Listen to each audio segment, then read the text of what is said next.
Change is easy when it is enjoyable. This is how the cardinal rule of behavior change works for anyone who wants to build a new habit. Pero ang tanong, change is easy nga ba talaga? Yan ang sasagutin natin sa video na to.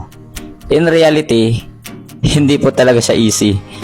Dahil lalabas ka ng comfort zone mo, magbibuild ka ng self-discipline at gagawin mo yung mga bagay na maaaring hindi mo talaga gusto. For example, exercising for at least 60 minutes daily, reading a book, or even tracking your activities in a journal. So hindi po siya talaga easy. At dyan natin i-apply ang cardinal rule of behavior change para maging easy na lang sa atin yung proseso in the long run. At galing to mismo sa book na Atomic Habits. In the beginning, you need a reason to stay on track. This is why immediate rewards are essential. Kailangan i-treat mo rin yung sarili mo to relax and stay on track. Hindi pwedeng puro grind lang. Dapat may time ko rin to eat or to buy your favorite shoes or anything else na magpapasaya sa'yo.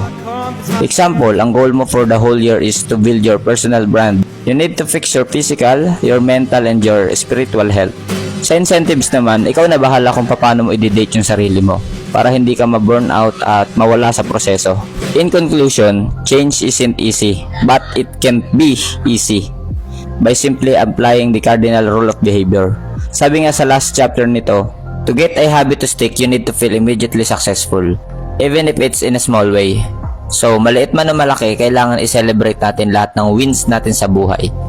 And that's it. This is day 6 of the ARC project. I'll see you on the next one. Peace!